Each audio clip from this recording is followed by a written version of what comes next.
শুরু করছি তাহলে। হ্যাঁ, প্রশ্ন হবে। কাশেম সিদ্দিকী, পীরজাদা কাশেম সিদ্দিকী সম্পর্কে কি প্রশ্ন ঠিক করেছে বল, শোনা।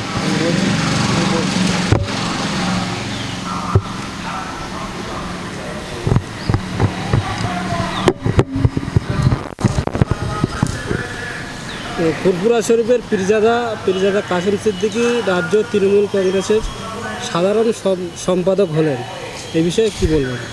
তৃণমূল কংগ্রেস প্রথমত আমি পীরজাদা ভাইয়ের শুভেচ্ছা জানাচ্ছি। আমার খুব আনন্দ হচ্ছে তিনি সেবা করার জন্যে জাতির উদ্দেশ্যে যে তৃণমূল কংগ্রেসের সাধারণ সম্পাদকের যে দায়িত্ব গ্রহণ করেছেন, তার জন্যে আমি আমার পক্ষ থেকে শুভেচ্ছা। পাশাপাশি আফসোসও হচ্ছে একটা, দীর্ঘ 28 বছর ভাইকে নিয়ে আমরা এক স্টেজে এক জায়গায় বসে ধর্মীয় সভা করেছি। উনি 28 বছর ধরে ধর্মসভা করছেন। ধর্মসভাটা একটা আধ্যাত্মিকতার জায়গা, যেখানে মানুষ আধ্যাত্মিকতার উচ্চ শিখরে পৌঁছায়। তো আমি নিশ্চিতভাবে আশা করতে পারি ধর্মীয় সভা তিনি হয়তো চালু রাখবেন বা করবেন। তবে দাদা পীর রহমাতুল্লাহ আলাইহি তানার দাদুজি, যেটা আমরা মুজাদ্দিদে জামান দাদা পীর রহমাতুল্লাহ আলাইহি বলে জানি, তিনি আধ্যাত্মিকতার চরম শিখরে লক্ষ লক্ষ মানুষকে আধ্যাত্মিকতার চরম শিখরে পৌঁছেছেন, সেই বংশের আওলাদ। তবে পীরজাদার জায়গায় উনি থাকবেন। পীরজাদা এক জিনিস আর সাধারণত রাজনীতি আর এক জিনিস। রাজনীতির প্ল্যাটফর্মটা সেবা করার জায়গা, সেখানে পীরজাদা বলে সেখানে কোনো কৃতিত্ব নয়, বড়ত্ব নয়। সেখানে যে যেমন সেবা করবে তার কৃতিত্ব তত জায়গা তৈরি করতে পারবে। তো এতে খারাপ কিছু দেখছি না। যে কোনো রাজনীতি তার স্বাধীনতা আছে, তিনি করতে পারেন। কিন্তু খারাপ কিছু নয়, ঠিক আছে। কিন্তু এই কাশেম সিদ্দিকী বলেছিল যে নবান্ন কোম্পানির আশেপাশে, মানে মমতা ব্যানার্জির আশেপাশে যারা ছিল, যারা আছে, তারা সব চোর। ওই জন্য তো বিতর্ক কাল থেকে চলছে অলরেডি। সেই সব ভিডিওগুলো তো ভাইরাল হচ্ছে, আপনি দেখেছেন? হ্যাঁ, এটা দেখেছি। উনি বলেছিলেন এক জনসভায় যে পায়ের নখ থেকে নিয়ে মাথা পর্যন্ত সমস্ত নেতারা চোর। নিশ্চয়ই সেই কথার জবাব তিনি দেবেন। এই কথার জবাব তো আমি দিতে পারবো না। কারণ হলো, তিনি যখন বলেছেন চোর আর সেই দলে তিনি যখন গিয়েছেন, তো কথাটা যখন তানার, নিশ্চিত তানার পূর্বের কথা আর বর্তমান অবস্থান দুটোকে সামনে আনলে কোনটা সঠিক, এ কথাটা বলতে পারি বাংলার জনগণ দ্বিধাদ্বন্দ্বে পড়বে। তানার অবস্থানটা সঠিক করার জন্যে তানাকেই ঠিক করতে হবে যে পূর্বের কথাটা সঠিক না বর্তমান যে অবস্থানটা তিনি এসেছেন সেটা সঠিক। এখন চোর যে তিনি যে বলেছিলেন, তানার কথাটা সত্য যদি হয় তাহলে সেটাকেও প্রমাণ করতে হবে তানার, আর মিথ্যা যদি হয় তানাকেই বলতে হবে যে আমি আগে মিথ্যা বলেছিলাম। উনি তো বলেছিলেন যে তৃণমূল নেতাদের জানাজা বললে জানাজা হবে না। এ কথার পিছনে ধর্মীয় একটা লজিক আছে, অনেকগুলো ধর্মীয় ব্যাপার রয়েছে। তো আমার যদি ধর্মীয় ব্যাপারে কথা বলতে বলেন, এই জায়গাটা আমি বলতে পারি উনি একদিকে ঠিকই বলেছিলেন। যদি বলেন না আমি বেঠিক বলেছি, তাহলে উনি ডিবেটে আসলে সেখানে কথা বলা সম্ভব। তো উনি ঠিকই বলেছিলেন। যদি ঠিকই না বলে থাকেন তাহলে ওনার কথাটাকে উইথড্র করতে হবে। যতক্ষণ না উইথড্র করেন ততক্ষণ পর্যন্ত ঠিকই বলেছে ভাববো। দ্বিতীয় নাম্বারে উনি ধর্মীয় স্থান থেকে যে কথা বলেছেন সেটা হচ্ছে কি, কোরআনে আছে কুল হু আল্লাহু আহাদ, আল্লাহ এক, আল্লাহর কোনো শরিক নেই, আল্লাহুস সামাদ, আল্লাহর দ্বিতীয় কোনো শরিক নেই, আমরা এক আল্লাহকে মানি, লা ইলাহা ইল্লাল্লাহ, আল্লাহ ছাড়া দ্বিতীয় কোনো মাবুদ নেই। কিন্তু বিভিন্ন ধর্মীয় সংগঠনগুলো তারা যে স্লোগানগুলো ব্যবহার করে, সেই স্লোগানে কিছু স্লোগান এমন আছে যে স্লোগানগুলোতে আমরা দেখি সেখানে ধর্মীয় ব্যাপারে আঘাত হয়, আল্লাহর সঙ্গে শরিক হয়ে যায়। তো যারা আল্লাহর সঙ্গে শরিক করে, সুতরাং যেমন আমি বললে এ কথাই তো বলতে পারি, বসিরহাট আল্লামা হুজুর এ বিষয়ে একটা বাহাসের কেতাবে পরিষ্কার বলা রয়েছে, বন্দে মাতারাম বলা মানে মাটির বন্দনা করার কথাই বলা আছে। তো মাটির তো আমরা বন্দনা করি না, আমরা করি আল্লাহ পাকের।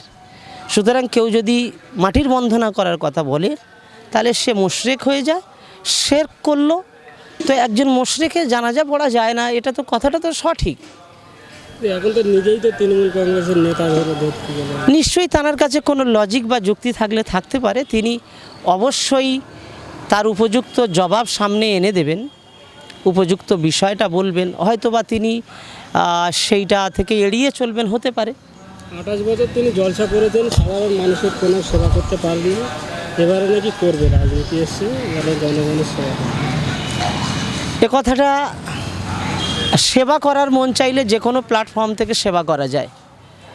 হ্যাঁ, রাজনীতির প্ল্যাটফর্মে আসলে একটা রাষ্ট্রীয় ক্ষমতা থাকে, সেখান থেকে বড় সেবা করা যায়। কিন্তু অরাজনৈতিকভাবে বহু সংগঠন আছে যারা সেবা করে, সেখান থেকে সেবা, উনিও তো একটা সেবা ফাউন্ডেশন করেছিলেন, তো সেবা করার জন্যে তো মানুষের সেবা করেছেন। সেবা বহু ধরনের হয়, তো আমরা দেখব নিশ্চিত যদি সেবা করার কথা বলে থাকেন তো তার কাছে প্রথমেই আশা করব, তিনি যেহেতু বর্তমান সরকারের একটা উচ্চ দায়িত্বে, ম্যানেজিং কমিটি, মাদার কমিটির দায়িত্বে এসেছেন, ওনার কাছে আমি দাবি করছি, এই সরকার বলেছিলেন রাজ্যে যখন ক্ষমতা আসার পূর্বে যে 10,000 মাদ্রাসা দেব, তো নিশ্চয়ই ওনার দ্বারা সেই মাদ্রাসা আমরা পেয়ে যাব। সেবা যখন কথা বললেন, আমাদের ওয়াকাফ সম্পত্তিগুলো এই সরকার 2011 যখন ক্ষমতায় আসার আগে ইস্তাহারেতে বলেছিলেন যে আমি ওয়াকাফ সম্পত্তিগুলো ফিরিয়ে দেব, তো আমি পীরজাদা সাহেবের কাছে এ কথা দাবি করব, নিশ্চয়ই যখন উনি ক্ষমতায় এসেছেন, বর্তমান সরকারের দায়িত্বে এসেছেন, উনি এগুলোকে ফিরিয়ে দেওয়ার চেষ্টা করবেন, ফিরিয়ে দেবেন দ্রুত। আলিয়া মাদ্রাসা নিয়ে বহু আন্দোলন আমরাও করেছি, আমি নিজে করেছি। আলিয়া ইউনিভার্সিটিটা মাদ্রাসা নামকরণ হবে, এগুলো তো খুব সহজ এবং সোজা জিনিস। এবারে মনে করছি পীরজাদা সাহেবের কাছে যে অতি দ্রুত সেগুলো আমরা ফিরে পাব। সেবা জাতির উন্নতির জন্যে এই সরকার ক্ষমতা আসার আগে বলেছিলেন মুসলিমদের, মাইনরিটিদের, বিশেষ করে তখন 2.5% সংরক্ষণ ছিল, তো বর্তমান সরকার বলেছিলেন আমি 9-10% সংরক্ষণ করে দেব। তো আমরা সংরক্ষণ পাওয়ার অধিকার রাখি 35%, সেই জায়গায় দাঁড়িয়ে আমাদের 10%ও যদি আসে, এখন তো 0.1% এসে দাঁড়িয়ে গেছে। তো আমি ধরলেও 1% ধরতে পারি, সিপিএম সরকারের আমলে তবু 2.5 ছিল, এখন তো 1-এর নিচে চলে এসেছে। সেই জায়গায় দাঁড়িয়ে আমি এই দাবিটা করতে পারি। বর্তমান সরকারের প্রধান দায়িত্বে এসেছেন বর্তমানে আমাদের পীরজাদা সাহেব ভাই, তো তার কাছে বলবো আমাদের সংরক্ষণের যাতে করে ব্যবস্থা করা হয়, মুসলিমদের অতি দ্রুত সংরক্ষণ। সাথে সাথে ভোট প্রক্রিয়া আগামী 26-এ আছে, ভোট প্রক্রিয়াতে সংরক্ষণ আমাদের বিশেষ করে পার্সেন্টেজ অনুসারে, পশ্চিমবাংলায় আমাদের যে পার্সেন্টেজ আছে মাইনরিটিদের, সেই পার্সেন্টেজ অনুসারে আমাদের ভোটে ক্যান্ডিডেটগুলো দেওয়া। নিশ্চিতভাবে আশাগুলো করব, যদি এগুলো পাই বা এগুলো সঠিক হয়, তখন ভাবা যাবে উনি কাজ কিভাবে করছেন বা করছেন কিনা। যদি এগুলো না পাই, তখন পরিস্থিতি অনুসারে কথা বলা যাবে। ফুরফুরা শরীফে যে একটা পীরজাদা অলরেডি রাজনীতি করছে, নওশাদ সিদ্দিকী, সেই ভাঙড় থেকে নাকি এনাকেই দাঁড় করানো হবে এই তৃণমূল কংগ্রেসের তরফে। তাহলে যে এই যে ঘরে ঘরে একটা লড়াই, যে দ্বন্দ্ব, বাংলার মুসলমান কী মেসেজ পাবে? রাজনীতির বিষয়টা ঘর আর বাইরে নয়, এখানে হচ্ছে ব্যক্তির স্বাধীনতা। লড়াই তো মাঠে ময়দানে হবে, কে সত্য আর কে মিথ্যা, কে হক আর কে বাতিল, কে মানুষের জন্যে কে মানুষের জন্যে নয়। সেই জায়গায় দাঁড়িয়ে যদি লড়াই হয় তো হোক না, সে লড়াই মানুষ ডিসাইড করবে, জনগণ ডিসাইড করবে যে সঠিক কাজ করার কে ক্ষমতা রাখে, সঠিক কাজ কার দ্বারায় পাওয়া যায়, সেটা সাধারণের উপর ছেড়ে দিতে হবে। সেই জায়গায় যদি ভাই ভাই দাঁড়ায়, এটা তো বড় আনন্দের বিষয়, কাজের গতি আরও বাড়বে। ভাঙড়ে যদি দুই ভাই দুটো দলে থেকে দাঁড়ায়, তাহলে তো কেউ তো হারতে পারে, তাতে মান সম্মানের আমি কিছু মনে করছি না। কারণ হলো রাজনীতির জায়গা এক আর পীরজাদার জায়গা আরেক। সুতরাং পীরজাদা আছে, পীরজাদা বলতে কি বোঝায় আমাদের আগে বুঝতে হবে। পীরটা সাধারণ জিনিস নয়, আধ্যাত্মিকতার চরম শিখরে পৌঁছালে তখন মানুষ তাকে পীর বলেন। পীর সাধারণত আল্লাহর সাথে সম্পর্ক করে দেওয়ার একটা মাধ্যম, সেই তারা ধর্মীয় একটা অভিভাবক, তো সেটা আমলের জিন্দেগি বানাতে হয়। তো কেউ আমলের জিন্দেগি বানিয়ে পীর হয়েছেন, তো তার বাড়ির সন্তান হওয়ার সুবাদে পীরজাদা, কেউ ডাক্তারের ছেলে ডাক্তার জাদা, মৌলানার ছেলে মৌলানা জাদা, এটা নিয়ে কিন্তু ভাবার কিছু নেই। ভাবার হচ্ছে সমাজের বুকে কে লড়াই করে বেঁচে আছে, সমাজকে কি দিতে পারছে এবং নিজে কতটুকু সমাজের জন্য নিজেকে উৎসর্গ করছে, সেটা বড় দেখার বিষয়। 1 মাস আগে উনি বললেন যে আমি আমার নিজের ভাইয়ের পাশে আছি, আমি যদি আমার ভাই আমার 26-এর আগে যদি নিয়ে বসে, আমি তো ক্যানিং থেকে ভোটে দাঁড়াতেই পারি, আমি আমার ভাইয়ের পাশে থাকবো। আবার এখন তিনি আসলে এই জবাবটা তো আমি দিতে পারি না, এই জবাবটা তিনিই দিতে পারেন। যে পীরজাদা ভাই যেটা বলেছিলেন আমি শুনেছি সোশ্যাল মিডিয়া, তো তানার কাছ থেকে এই জবাব চাইলে তিনি নিশ্চয়ই দেবেন, কেন তিনি ভাইয়ের পাশে থাকবো বলে থাকেননি। কেউ যদি অবস্থান পরিবর্তন করে নিশ্চয়ই তার পিছনে কোনো কিছু থাকতে পারে।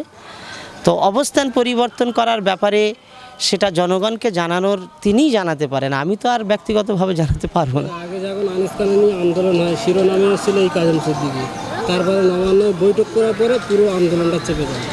একাধিক প্রশ্ন ওঠে কাসিম সিদ্দিকীর বেলায়, কিন্তু এবারেও তাই হবে কি? আসলে কাসেম সিদ্দিকী ভাইকে কম বেশি ছোটোবেলা থেকে জানি, একই স্টেজে আমরা বেরিয়েছি।